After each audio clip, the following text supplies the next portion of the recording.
live from Trinidad and Tobago. Welcome to Connections 50 Plus Wednesdays live show. I am Terri-Ann Joseph Brathwaite. And I am Jennifer Gibbons Joseph.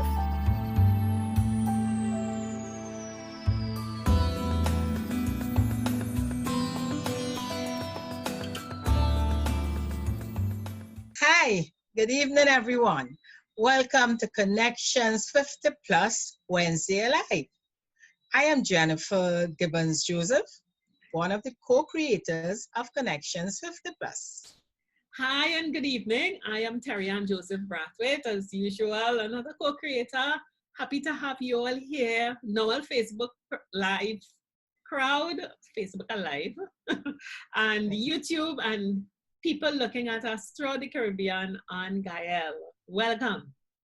Yes, and today, as usual, you are seeing a guest with us, which we will introduce to you later, but this is Colleen, and we'll tell you, and she will tell you all about Colleen as we chat in about a few minutes. Yeah. Before we do, Terri-Ann, we like to chat about what is happening now.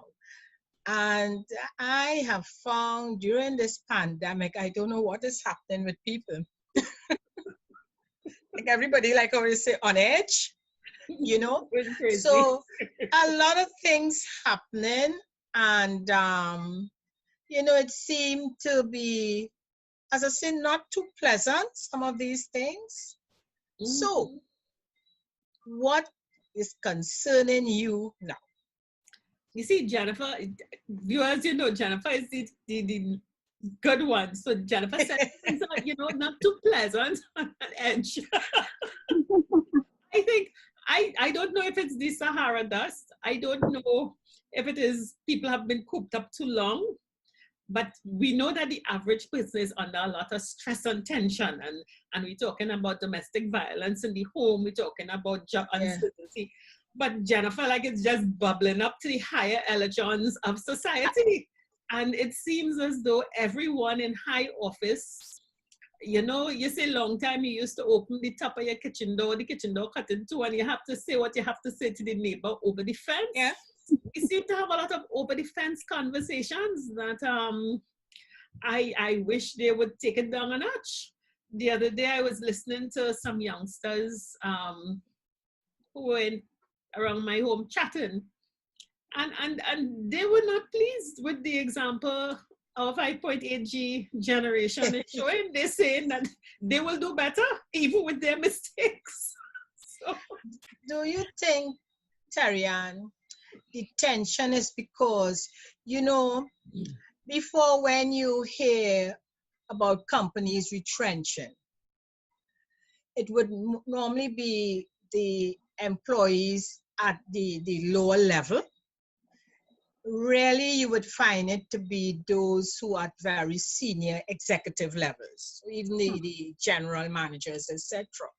But now with the pandemic, the whole, landscape has changed, and you find people very senior being released. So I'm wondering if it's maybe the anxiety, the tension, Jen, what it is creating this Jen, anger. The people cussing have no risk of losing. Some of them have tenure for life. Some of them fixed and ready. I really do think it is I think it is global. When we look at leadership globally, especially, the big one right there. Yes. There is a sort of a wanton disregard for the conventions and the protocols of how you would say decency and rules. And everyone feels I will do what I feel I must do. And devil take the hindmost. I mean, subordinates can say what they want about their superiors answering back subordinates. It's a global thing, and I think it's crept in. I have a friend who said, because of the institutions that are involved, we are undermining our democracy. Remember, democracy is based on a principle that institutions would protect us from the wild people who could end up in office. Yeah. But when people behave in a way that they don't respect the office, and it doesn't matter whose office, and it doesn't matter whether it's a senior coming down, junior going up. The fact of the matter is that, you know, you tell your children, you have table conversation, and you behave in a certain way. I think the pandemic is a convenient excuse, but I think it's a deterioration that has been going on for years, and it's sort of coming to a head all over the world in 2020. But for us in Trinidad, I will say, take it down, chill out, stop the cussing. Definitely. we are appealing to the 50 plus, especially who those that are in power of It's authority. our generation, come on. You know? When Yes. did you say they could do better?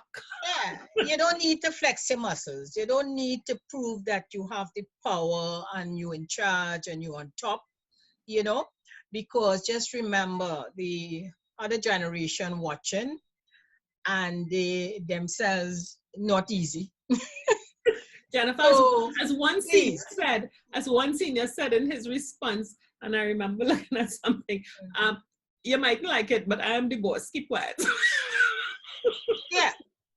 So yes, Terri-Ann, so that has been happening, especially you find, you know, in the last couple of weeks, different sectors, different public, senior positions. Everybody, private, public.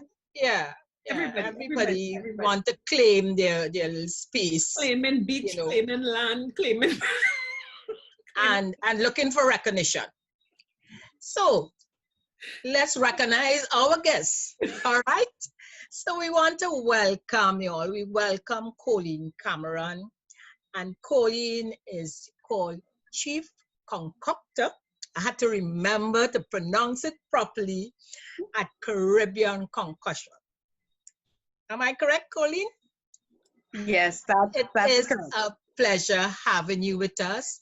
And we are sharing with our audience, Colleen, call it another success story. Over the last two Wednesdays, we did have our guest who's talking about transitioning, who have transitioned from corporate into business, into entrepreneurship. And Colleen, we welcome you because you are still in corporate, still in the workplace, but has been preparing to transition. So, Yes. what we'd like you to tell us, Colleen, is when have you really started considering, listen, time is coming near, and what should I do? You know, should I put things in place, or should I sit back like some others and hope when that time comes, they keep me on? You know, what thoughts are going through your head, you know, in your planning for transitioning? Well, I really didn't see it as transitioning at the time. Of course, now looking back, you realize that that is how it happened. But at the time, working at a hotel, and had the opportunity to, we were actually looking for carnival tokens for our guests, right? Always we are some sort of token. And as the marketing coordinator, I had to source the items. And I couldn't believe that it took me 2 to 3 weeks to find a quality supplier of indigenous delicacies, right? Okay. And so when I, you know, I mean, there are a number of street persons selling on the street and so, but in terms of a company that supplies it and has it packaged well, and so it took me about 2 to 3 weeks. And so after finishing the project at work, I said, but wait, this seems like a business I could get into. It. These were always items I was always interested in, because you're talking sugar cake and fudge and that sort of thing. And I said, well, this sounds like a business to get into. And of course, after I got into it, and I realized that at that point, I was about 7 years from retirement, I said, wait, I think this is something I can actually pursue after retirement. So that's where the transitioning came in, because I, you know, went and did some business programs and so, and became more involved, became more of an entrepreneur, as it were. So it didn't start as a plan for transitioning. Okay. But thankfully, it realized itself in that way. That is such a I love that notion, Colleen, because so many people it says that opportunities are everywhere, you know, Yes. and it's there in your day-to-day activity. You had an assignment to find some tokens for guests. You Yes. realized you couldn't get it, and then you realize this is a business. Did you have a history of concocting these delicacies? What kind of knowledge did you have before going? Actually, no knowledge of other than being a consumer of the items, Yes. particularly as these indigenous items uh, were done, as many of us know, by granny and tanty and so. But I myself was not a maker of them. However, I realized the value of these items. I also realized, actually, when I did some research into it, they actually fall within what we call, there's actually something called the nostalgia industry. And this is Okay. where, like, persons in the diaspora and so, this is what, for them, a taste of home. You know, tamarind ball, tulum, sugar cake, fudge. This is what they think of actually when they come down for carnival, and so they must go back up with it and that sort of thing. So I realized that there was a lot of potential for export as well. So it really did make a lot of sense. But however, I had no history of entrepreneurship. Nobody in my family had a business or anything. But it wasn't difficult to put two and two together and realize that I had something there that had potential value down the road. And so, as I said, I did some courses, some business, some short courses, and realized that certainly in terms of enhancing my income and in terms of keeping me occupied, the business had a lot of potential for that. Colleen, how long you said you started? But what you say, the idea came around 2010, Okay. but did not actually pan out until maybe about 2015. Okay. Yeah. What caused that delay? Initially, it was, I think I actually made an attempt to start acquiring some of the items and selling them over. I took vacation from my then job at the time, and it fell flat. And as I've said to some other entrepreneurs, now that I'm in certain entrepreneur groups and so, at the time I thought that was a sign that this was making sense. What I was trying to do would not bear fruit. So I put it down for a couple of years, still kept some interest in it, but thought that, okay, maybe this is not going to work. And then an opportunity presented itself to offer these items at a large event that's been held over an 8-week period. And I looked at it again and said, okay, let's try it again. And that is when the impetus started to resume, and it's been sort of taking off slowly but surely over the past few years, because certainly I do have a full-time job, and the focus is on that. So I ensure that I keep that balance. So as I said, it's a slow but sure, gradual getting more and more into the business, with the idea that in a few years' time, 3 to 4 years when I retire, then I will really dive into it full-fledged. Colleen, to keep it, as you mentioned, that balance, how are you balancing, with your full-time job and still having to, to keep the business going? Well, to a certain extent, and this is maybe pre-COVID, most of it I was able to do mainly on weekends, weddings and so, mainly once again on weekends. So It's been fairly easy. I haven't tried to get into it in retail and that sort of thing. It's been fairly easy to focus on my full-time job during the week, and focus on my business on weekends. With some work being done at nights, of course, and early mornings sometimes, in terms of researching and keeping up with, sales and the industry and so on. But mainly I've been able to sort of have my weekday love and my weekend love coexist.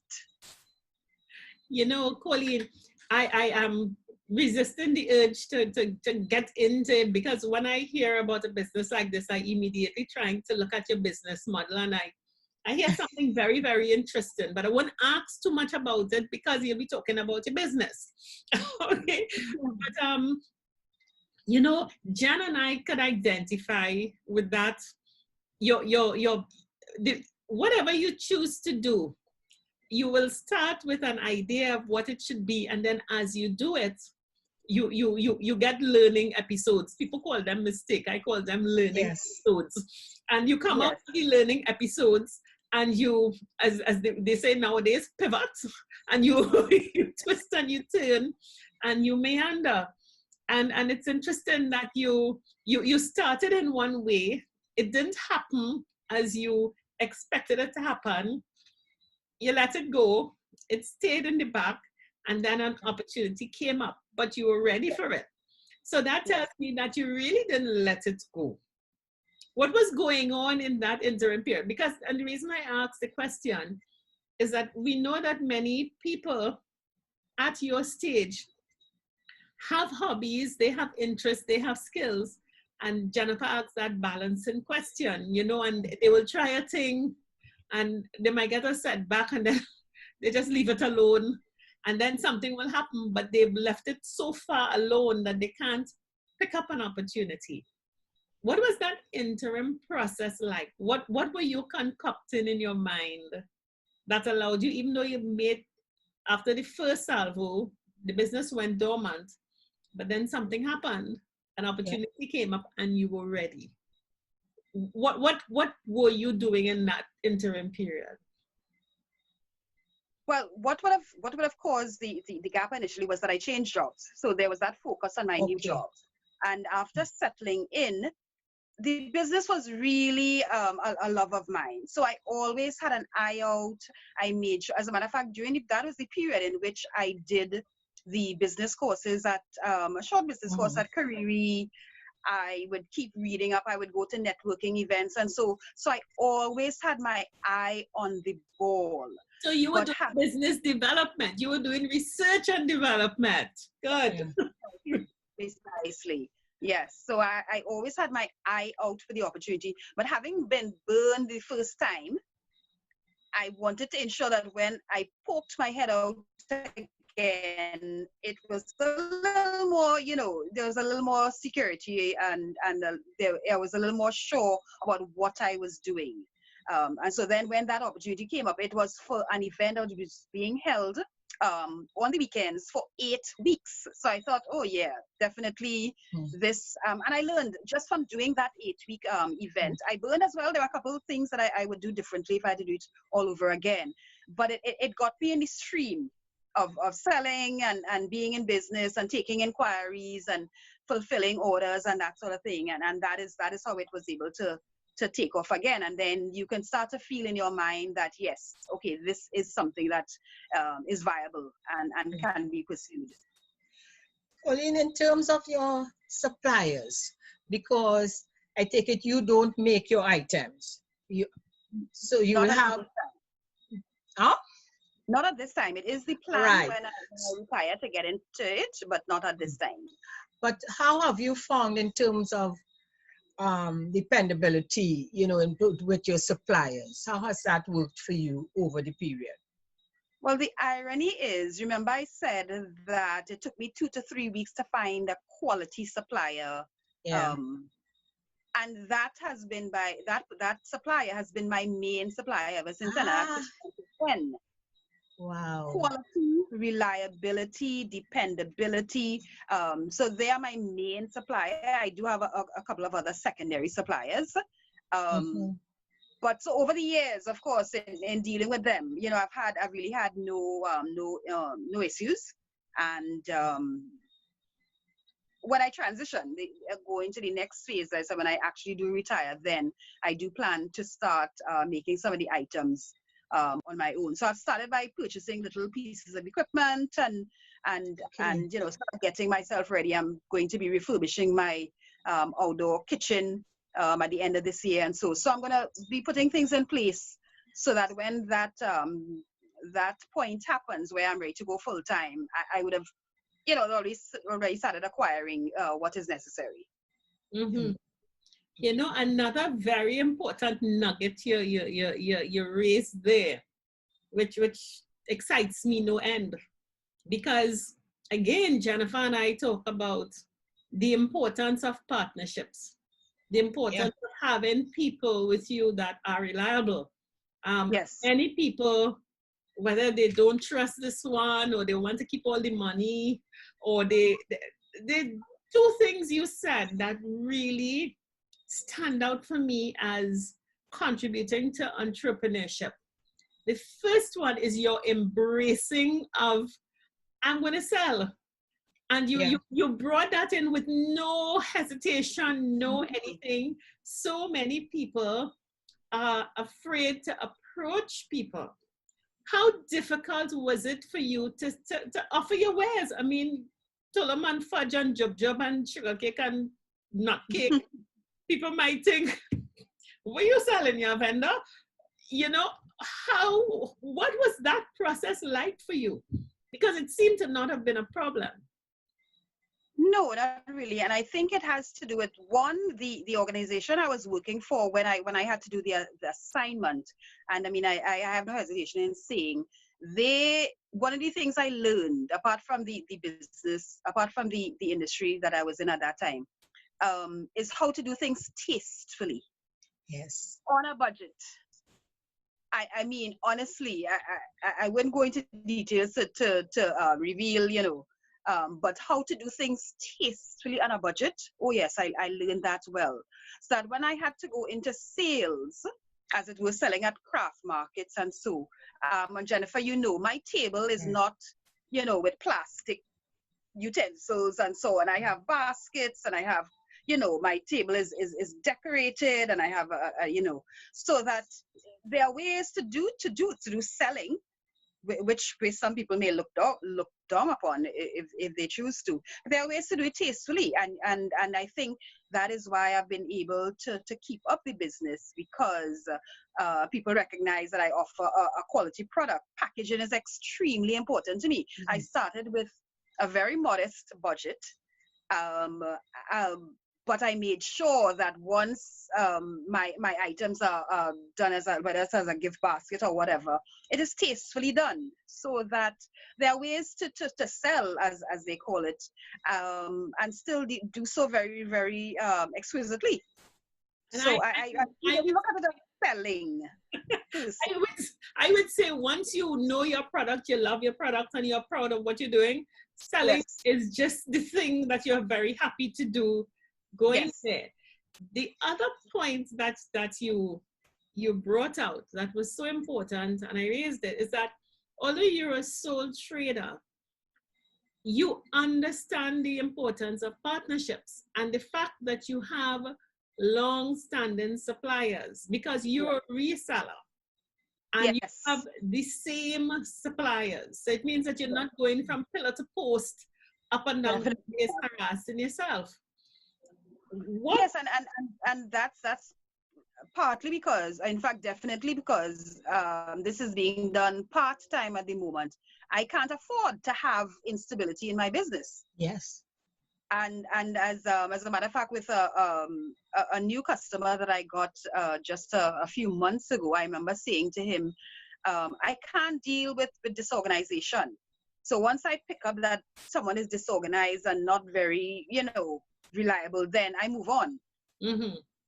So in a situation where you are working full-time and doing a business part-time, you have to have extremely reliable and dependable networks. What goes into, what are some of the things that, and I know people would be listening to this story and saying, but he's made this sound so easy, so I don't have to do everything on my own. I can work with other people. What are some of the things that you would say to someone in your situation? What do you look for? How do you go about developing these partnerships to ensure you have a good supply of products? What are some of the lessons that you've learned? Right. Well, certainly I look at, in particular, in my industry, in that industry, I look at how a supplier presents their products, their presentation, their packaging. That tells me a lot in terms of how they will produce, or how I can depend on them in future. Because if it's presented well, because let's face it, when you think of local sweets, most of the time you get something in a plastic bag, it tied with a twine, sorry, the twisty, and a stapler. yes, that is that's a big turn off for me. But the suppliers that I have dealt with, their products are presented in cellophane as against plastic. You know, it's little things like that. You know, I look at how long someone takes before they respond to you, their timeliness. If it is that even something happens and they're not able to deliver when was promised, they keep you in the loop. So these are the things that tell me that this is someone that I can have establish a long-term relationship with, you know. And also I you know, sorry to put it this way, it's a relationship, but it's not a friendship. I try not to go into that realm, because then, okay, then they, you know, let's say they run late and you know, then they feel that they can give you excuses or so. No, so I keep it as a relationship, a business relationship, but I don't let it venture too much into friendship. Although we, you know, we can be there for each other, girl, how are things and so on, but it's good to keep things on a professional level, because we are both in business. What I could say to you, Colleen, and congrats, having done, and you said it, you know, you are running a business. You are not treating it as a side hustle. You are taking it very seriously. This is a business. So you make a business relationship, you're looking at quality, you're looking at presentation, you're looking at all these things that would really make you a success. Yes. And I must say, having, and Terri-Ann and I, as you know, with our socials before the COVID, and when we would have, you know, the socials, or in some cases the workshops where you would come to do some sampling, I can always rely on you. Yes. In terms of your being on time, extremely professional, having, and I love, and let me tell you, like you, I'm I would say a bit fussy about presentation, because I am a heavy sales background, and I appreciate how important it is for that relationship building with customers, and for you to be reliable and have a quality product. So every time, Colleen, that you come, you're not just, it's not just a basket of things you come in with. No, it's nicely set out. You actually have a team to go with it. Jennifer, you don't have to go into too much description. Listen, viewers, all you need to do is hit that video tab on our Facebook page and go to our launch in April. What year was that, Jennifer? 2019? Caribbean Concoctions is beautifully displayed. Yes, yes. Colleen is supposed to be on this show a year ago, but we had to get the right time. Yeah. But she has, you can see, because it's very highlighted, you get a wonderful, wonderful view, and also the hamper that we had the other just very recently. Yeah. Where we, you know, Colleen, you know, donated a beautiful hamper. We had when was it? It was just before the COVID, or during the COVID, because when I presented it, we had to use the questions, to answer the questions. Yeah, to answer the question, and we had to use a mask. So Colleen, you are definitely, I would say, on the right track. I would highly recommend you all the time. Thank and you. use you. And what I like about it is, you know, it may have, some people may think that, oh, why would I go out there and sell the well, we call it delicacies. I love everything. But, you know, locally you brought up saying, okay, it's as you buy from the vendors. And I'm not saying this to knock a vendor in any way, because we will always support them.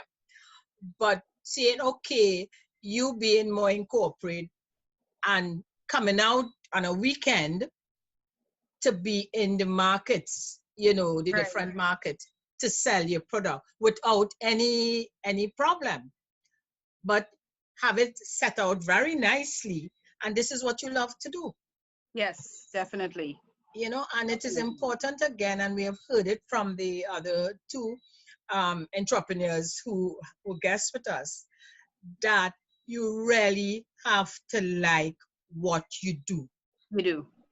And You do. that way you like what you do and you get involved in it. It is your product. Yes. So you ensure that you market it well and that you have satisfied customers, because it's just peer control that I don't be ordering or eating all the beautiful streets you have, Yes. you know? Yes. So, Yes. But Jennifer, you see, most people, I think, have to remember that every business started, well, I would like to believe, most businesses started small. They started yes. from an idea Every single one. Every single one. Mm-hmm. May have been Yeah, centuries ago, but it started small. and from what I have read, because I like to read a lot of biographies of businessmen and different persons or so, it's good to know your business from the ground up. So if I reach a stage, let's say, where I become, let's say, what they call a fat cat, and I am just in my office, just saying, okay, this is that, okay, $100,000 in sales or whatever. Nobody can come and pull a wool over my and say, well, I went to this market and there were no sales, and I know I've been through there, and I know what sales are, and I know what people say, and I know what happens, and that sort of thing. So it's good to start at the ground up, and I have learned a lot. From doing those sales, and I have enhanced my product since then, and I have tweaked it. I've been there on the ground in the field listening to my customers, and that is how actually we evolved to even having a basket. When I first started, I didn't think of doing a basket of local indigenous delicacies. That was far from my mind. But a customer mentioned it to me. She said, Colleen, oh gosh, I would love to have something like this for Christmas. And I was like, aha. And I collaborated with a couple of other vendors so that I have like a mini cream liqueur, I have a mini rum cake, and that is presented with my products for what I call a Trini Christmas basket. So you have to be out there. You have to start even at the bottom, as it were, and pull yourself up. It's business development. I would not say start at any bottom. It is that you start with an idea, you decide what is your entry point, but Yes. at the end of the day, it is your passion and your interest. Yes. And knowing what you want to present, because you truly value our indigenous concoctions, and yours is a service business, because you're not into the making of it. You are presenting, you are bringing it to people in a different way. So it really, really does show that anyone can, starting with an opportunity, create Yes. something and build as you go along. And you've constantly been building on this business. So I love it. I'm excited. I love it. What I saw, Colleen, and I don't know how much it has been developed over the pandemic, if it has affected you, that idea of exporting to the Caribbean diaspora. Yes. Have you actually started it? I know at some stage I saw, and I love your promotions actually. You do very, very great promotions.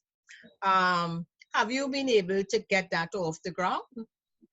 Well, I started by doing a few courses at Export TT. So I have a few the basics in my head as to how I would have to do that.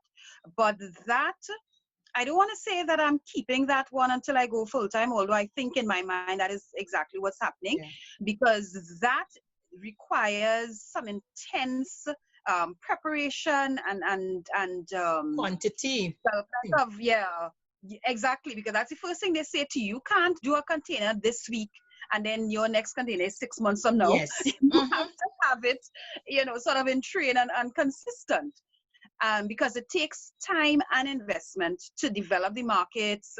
Sometimes you have to get a broker, you have to get a distributor, you have to do your own promotions in those markets as well. Sometimes you have to visit, you have to talk to the customers. So that is not something, and you hear people say, yes, I want to get into export, but it's not as simple as it seems, but it's also not difficult once you have put in the time and the effort. So there's a couple more courses I need to do, and I do need to and this is why when I transition full time, I will have this to get into the production of it and take it all the way along the line.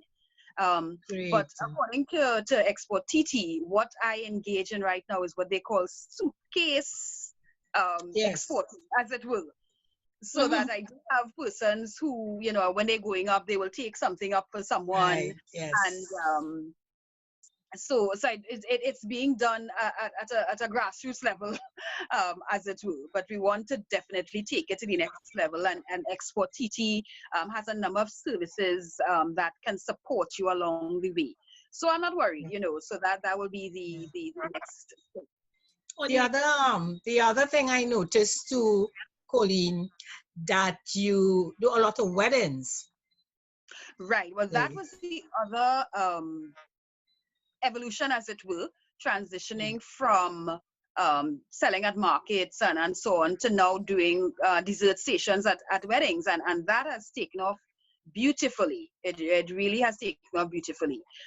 So that you find that for instance, I did a wedding last year, and this guy came over. He's from New York, and I mean, he was like, "Oh my God, I when I'm going back, I need 3 dozen of this fudge, Oh my goodness, I haven't tasted this since my grandmother made it, and that is what propels me, when you hear that kind of appreciation, But yes, the dessert stations at weddings is now another service that we provide as well. In addition to, once again, never even thought I would get into this, corporate tokens. So we have the last time Courts was opening one of their branches, I think the South Park branch, and they ordered our items customized in a particular color scheme and that sort of thing. Wow. We do corporate tokens as well. We have done packages for baby showers, bridal showers, 80th birthday celebrations. So yes, it has really evolved. It's no longer just selling at a market. And I will tell you one thing, and again, I'm listening to the background and hoping people will understand it. When we talk about export, and you say you are in the suitcase category, Yes. You are an esteemed company, because I think fully 80% of the businesses in Trinidad operate on the suitcase basis. If you go through the malls, most people, they operate That's true. through their suitcase and through a barrel. It's true. That's true. That's how the SME sector works. Yes. The SME sector is the largest employer of persons. They may not have the largest sales numbers, but they're the ones that keep the business, the economy ticking over. So, yes. suitcase is a very important critical. And if you talk average pharmacist, fulfill a need. Yes. most of the items, a lot of the drugs that are sold come in on suitcases. So it's a very important thing. Yes. Don't minimize it at all. Yes. But it is the way you get connected in other markets, and with your packaging and so on. People see it, and that's how it will go, in a little box. Yes. And the DHL. Excellent. Yes, then. So, Colleen, what would you say, especially at this time, when, persons thinking of, what's going to happen now? When I have to retire, maybe 2-3 years before I retire, maybe asked to take early retirement. Yes. What will you advise persons like that who has to think about transitioning? Well, certainly, my advice would be to sit still, and take note of what I don't want to use the cliched word what your passion is, but that's what it comes down to, because certainly this is going to be, as you all have referred to, the third act. So Yes. certainly I would imagine that if in your second act you were in a corporate job or a government job that you sort of stuck it out with because you had to pay your mortgage or whatever, in your third act hopefully you would get into something that fulfills you. So I would say Yeah. sit still and take note of what you love doing, what appeals to you, jot them down, because it's sad as they say brainstorming, where you just put down ideas and Yeah. then you sort of eliminate and maybe come down to two or three or one or two, and from there you can do your research, of course, because as in the entrepreneur community, they will tell you it's fine if you have an idea, but it has to be an idea that people will buy or purchase or acquire or willing to spend money on. So that when you do your eliminations, you come down to two or three, then you do some research, on the market, and so chat with a few people, and hopefully from there you should be able to come up with what fills you with joy, but what can and also bring in an income for you in a sustained manner.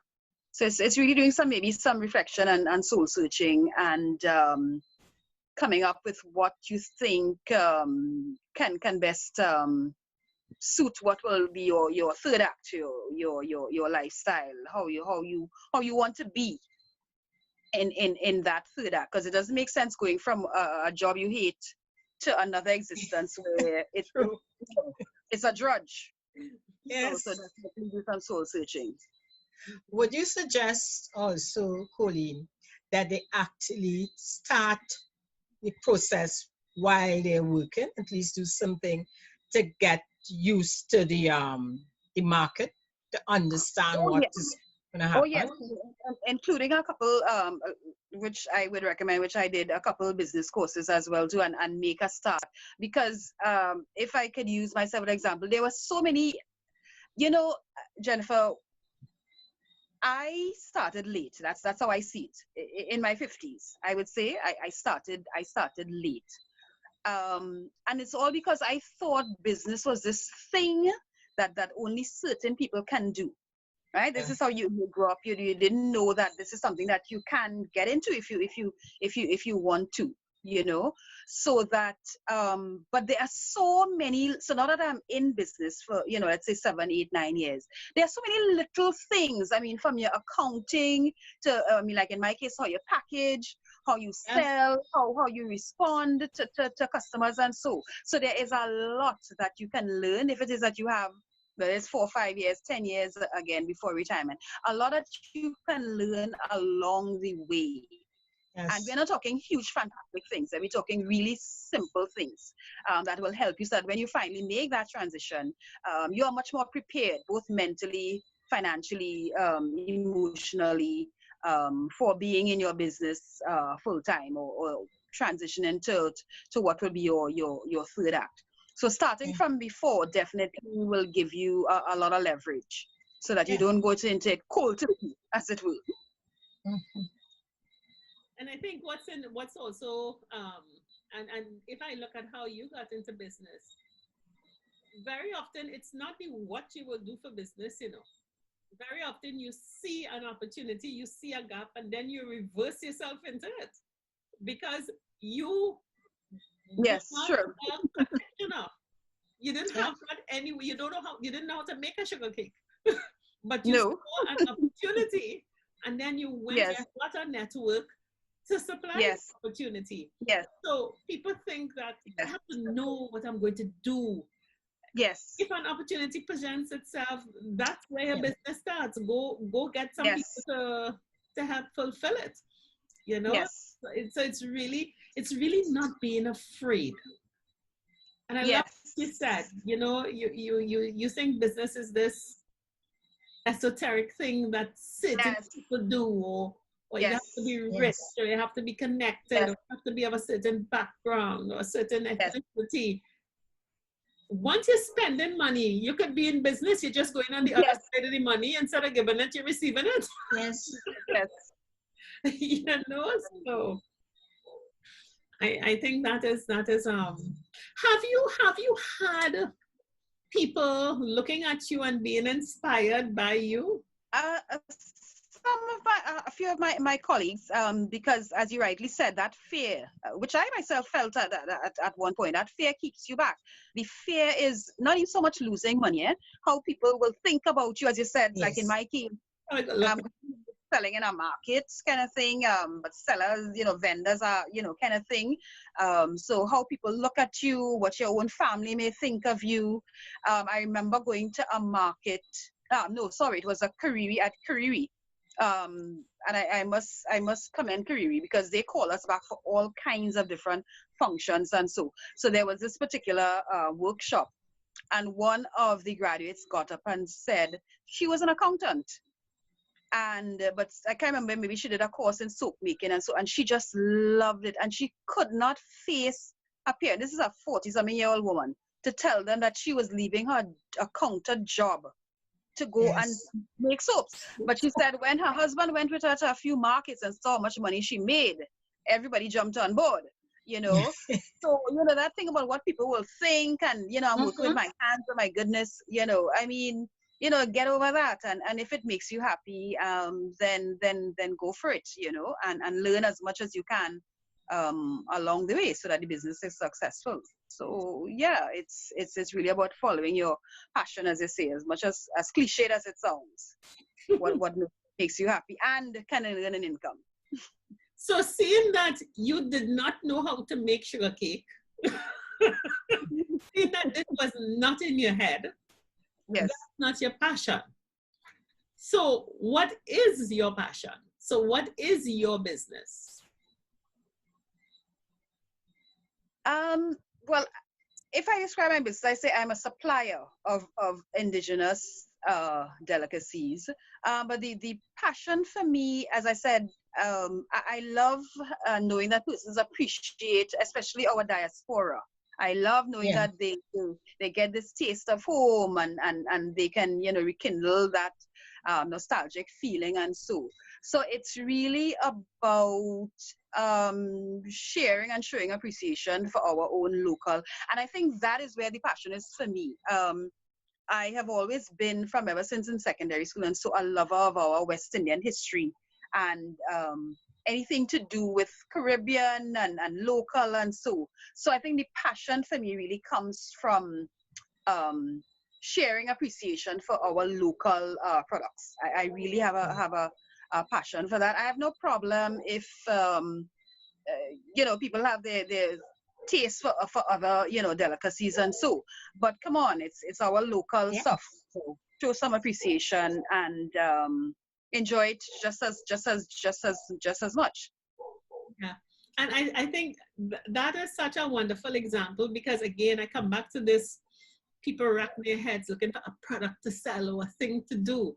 When if you just look at what you like and your love of history and your love of our culture. You said you always read business biographies and so on. And that the opportunity to do something related to that came out. Somebody was looking for sugar cake, and as simple as that. Somebody would think, there you are, you like sweets, you like to cook. No,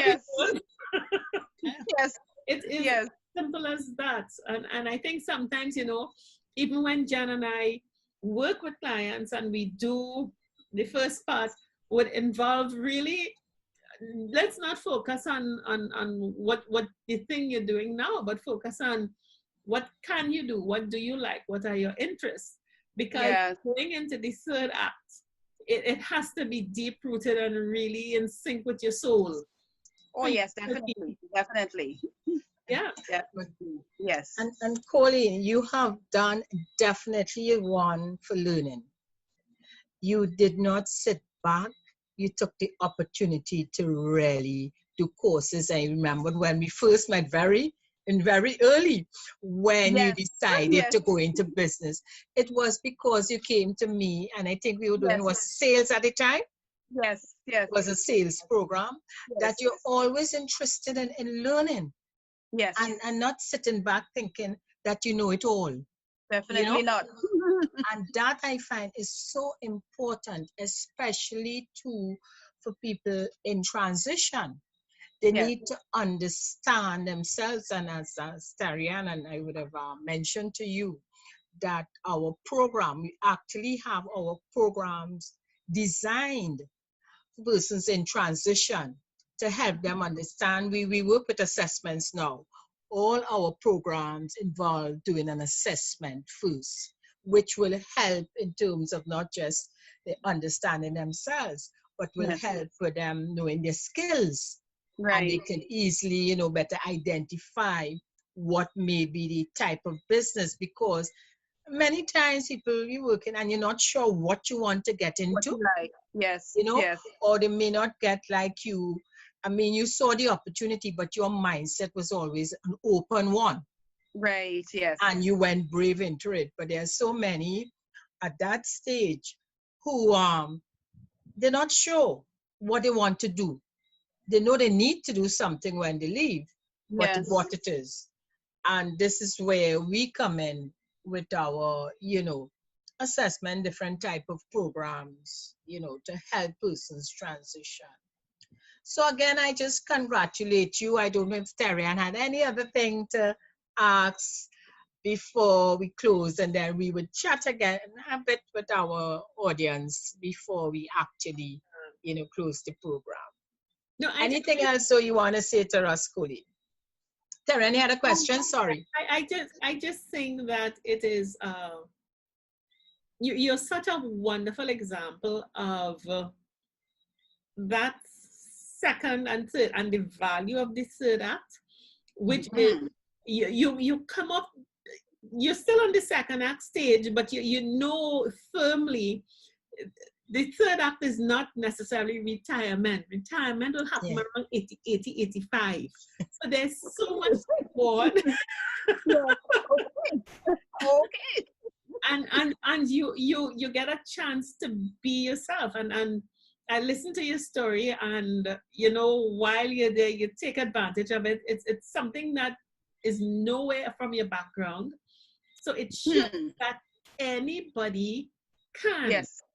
Yes. And have fun while you're at it, and meet different people and create That's joy. the important part. Having fun and enjoying it. Yes. And you're making money. Yes, exactly. Yes. And what I also love about it, because sometimes I get disheartened because we Trinis, we so like to pong one another and prefer to look at the bad side of us and the minority of us who don't conform. But here you are finding suppliers who are consistent and good with quality. And I honestly believe that most of our manufacturers are top class. Yes. And able to build relationships. So your business, the way you've done it, I congratulate you heartily, and all of your suppliers, because you're an example of why the SME sector is the engine of growth and employment. Definitely. Definitely, yes. Definitely. If they weren't of that standard and quality, you would not have a business still. Correct. And I hope us doing this causes some people to look out and don't look for the silver lining. Hello, is a dark fringe around a big silver globe. It's not a silver lining around a dark shadow. Yes, definitely. But Colleen, where people who want Caribbean concoctions, how do they find you? How do they order? Well, that's the next evolution as well.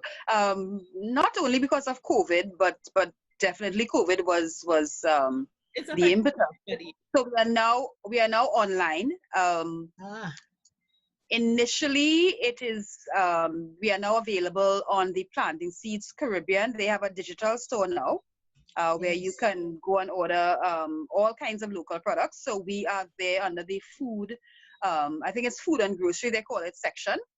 So it's just a click away and you can order, and it's free delivery once you order over a certain value. So we are there online, as well as my own website is being converted to an e-commerce site where you can order items as well. Because the idea is that suitcase or not, if someone from Brooklyn or even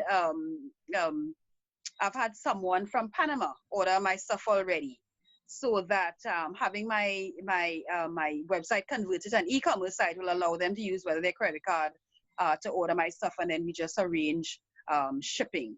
So that that's why DHL and FedEx are here. You can go to Uzbekistan if they want to. Precisely, and they actually have packages for SMEs, because they know, of course, our value may be a little lower than the bigger companies. So they do have packages that they offer, so that you can still get, if you want to send something to Panama, they have packages in place for that. So mainly online, we are available for now, of course, until things settle down.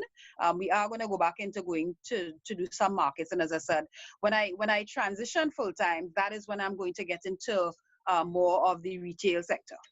Okay. Fantastic. So can clients, someone can call you, or definitely just go online? They can go online, or they can call us. They can call us. So if they check our website, we have all our full contact details on our website. Okay. And what is the website?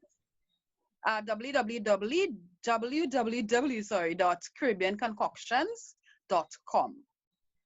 Great. Caribbean. And we'll also tag you, so our listeners would be able, when they listen, they can look at our Facebook page also and get that information. Yes, correct. And we also also would have been, if it COVID again, we're going to get into one of the duty-free shops at the airport, but that of course is on pause for now, but that is also one of the options available. Good. Excellent. So Colleen, all the best for these plans. Sounds great. And definitely, I know you're already a success. So you're just heading for even greater success. And enjoying the journey along the way. That's important. That is what is important. And I love that. You're not just sitting back, and you are happy with what you're doing and looking forward for the third act.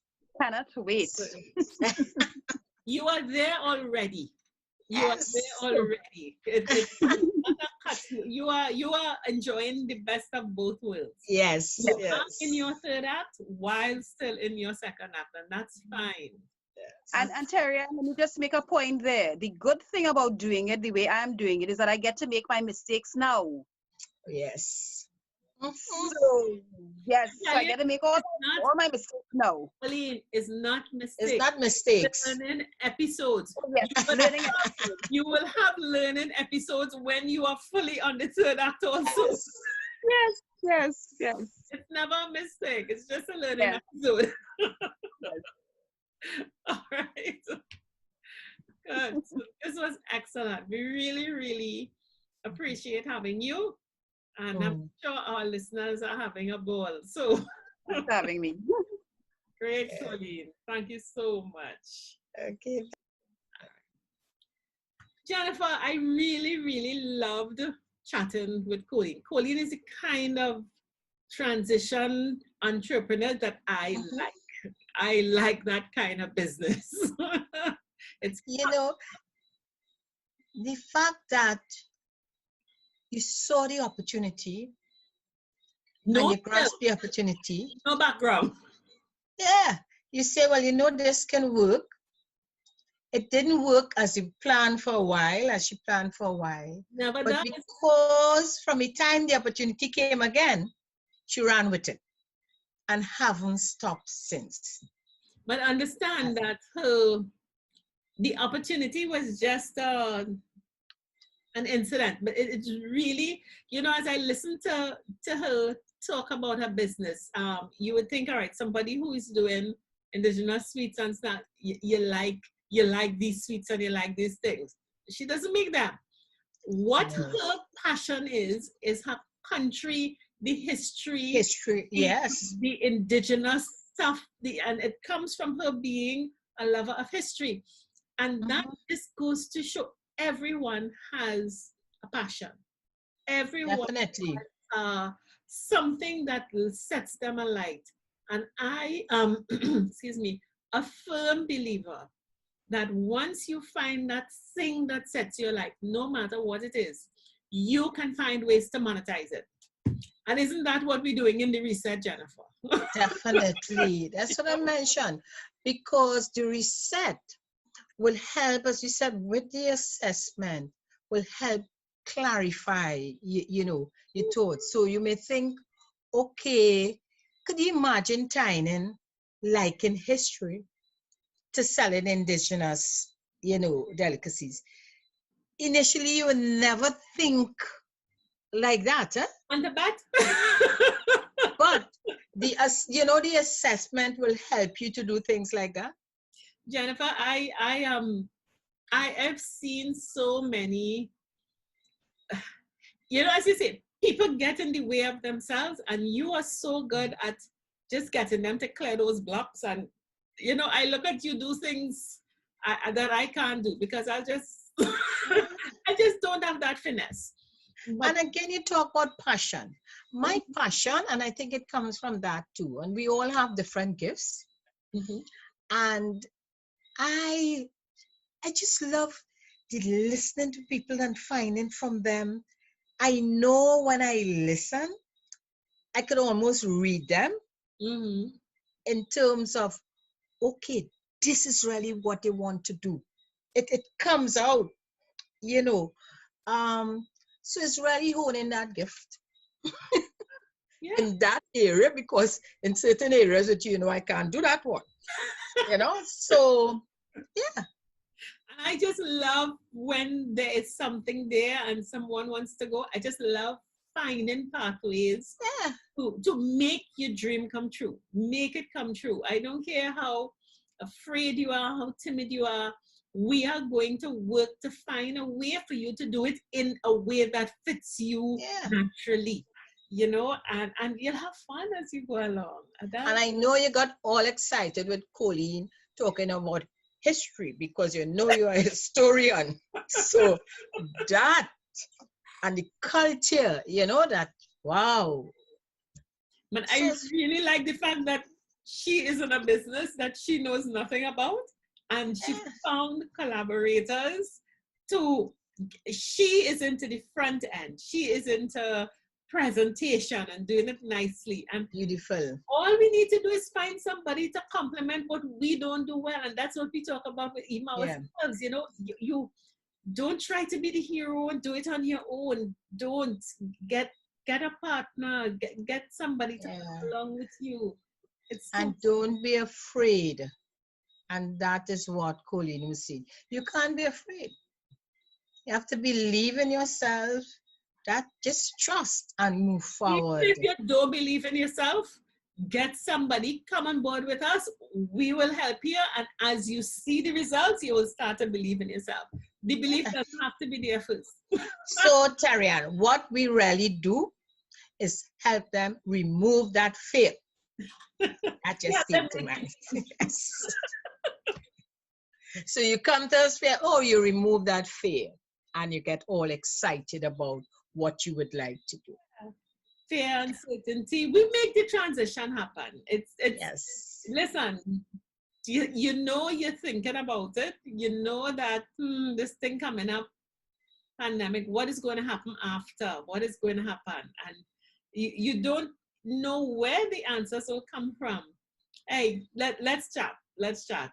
It's about you making sure you go in the right direction. So whichever part of the Caribbean you're in, please, if you want to chat, give us a call. We have the prime time 5.8G reset going on right now. That's a beautiful package, give us a call. Let's chat about it. Yeah, the link is right in there in the conversation. Yes. Just link on it and we'll be there. So click the link, you read all about it, and feel free to give us a call also. Yes. So this is it by another successful story in transition. Wonderful. So we say bye for now. bye. 50 Plus Tribe and followers from TNT and the Caribbean. Thank you for joining us on this Connections 50 Plus Wednesday Alive show. We hope you enjoyed the lively conversation and look forward to seeing you next week. Don't forget to like and share our Facebook page and subscribe to our YouTube channel. We really love getting your feedback. Bye for now.